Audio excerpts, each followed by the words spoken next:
Who was it? Silence reigned. Who? The dim violet light sprang into being. Twilight Sparkle's horn barely illuminated the cramped, windowless room and the 6 ponies within. A world of dark purples and inky blacks sprung into being. Colours distorted by the monochrome aura of magical impalement. Shadows pooled in the corners, lurking just beyond the reach of the unicorn's spell. Rainbow watched as Twilight glared at each of their friends in turn. None spoke. Silhouettes danced along the walls as the unicorn moved her head, causing the light to jerk and shift. Pinkie Pie held near the barred door, eyes wide and uncomprehending as she stared off into the uncertain distance. The baker twitched slightly, squeezing the bag of flour that she clutched so tightly to her chest. On the room's only bed, Rarity lay next to Applejack, her head buried in the farmer's shoulder. The dressmaker shook as she sobbed quietly. Dash didn't know whether the unicorn's distress was because of their situation or because of their hygiene. The room reeked of unwashed bodies, and Rarity's mane, like everyone else's, was tangled and knotted and hung heavy with filth. Applejack, for her part, merely stared stoically back at Twilight Sparkle when the librarian's gaze turned to her. And then those eyes were on Dash and on Fluttershy. The 2 were locked in an embrace. It was the only comfort they had in the room. But where the pony found her voice and the other Pegasus began to shudder. What does it matter? Twilight Sparkle's brow furrowed. Get serious, Dash. It's better for 5 of us to get through this than none of us. Coughing is the only warning we get. Fluttershy's whisper carried well enough in the enclosed space. Couldn't we, wait and see? It could be dust or a cold, please? I really wish that we could risk it, Fluttershy, Twilight said, the sharp edge of her voice softening slightly. But there's no going back once it reaches the final stage. You saw what happened out there. Do you really want that in here? Applejack sighed, then spoke up. She's right, Sugar Cube. It's not contagious until the end. We've got a choice to make 1 death or 6. Rainbow Dash gritted her teeth. Isn't there anything that can be done? Can't your magic cure it?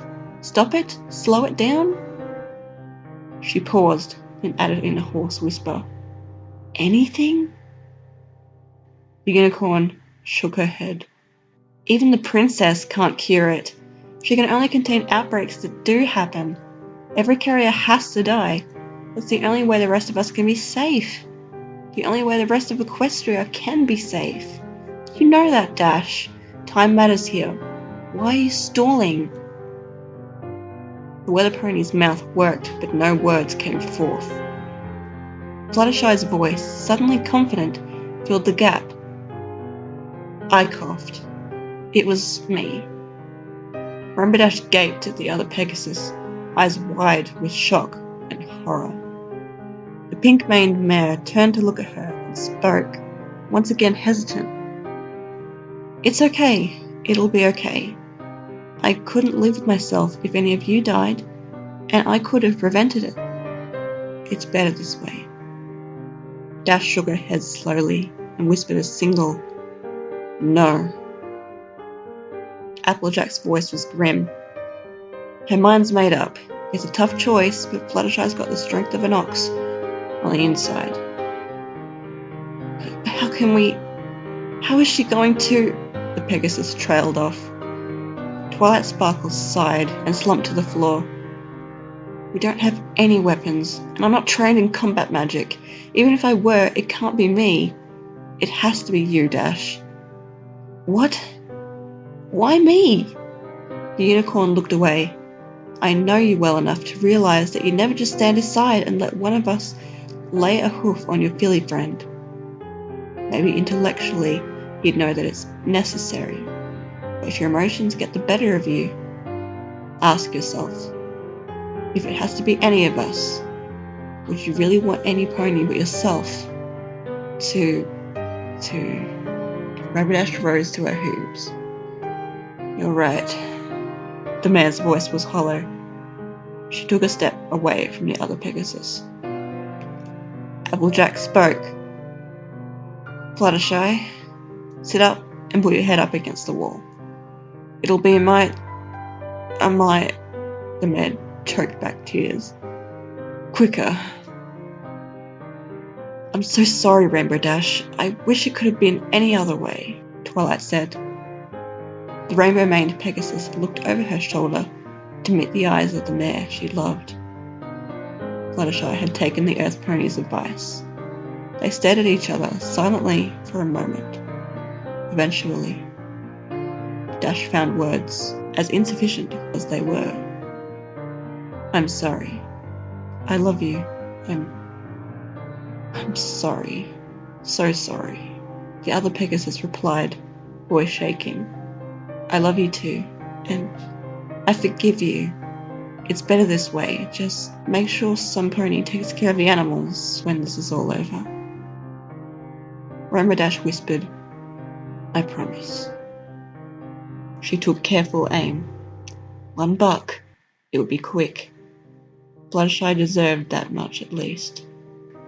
When she was sure she'd connect, vision or not, she spoke. Cut the light, Twilight. No pony should see this. The horn's glow disappeared. Years of running in king clouds had honed Dash's muscles. She reared up on her front legs, gathered all of her strength, and kicked out. She connected, and a dull thud was accompanied by the sensation of warm droplets splattering across her flank. It was followed by a high-pitched moan from the agonized pony behind her. Rainbow Dash reacted to Fluttershy's continued suffering without thought. She reared again and bucked repeatedly, steadying herself and adding force with swift flaps of her wings. And on her 4th kick, the other mare's kicking stopped with a sickening crunch. Weather's mare's hooves dropped back to the floor. She stood shaking, eyes wide, her heart beating nearly out of her chest. Her fetlocks were drenched with sticky blood. She could feel it beginning to clot. She wondered, despite herself, whether the mess would stain, whether her coat would always bear the red residue of her deed. She wept quietly to herself. Silence reigned.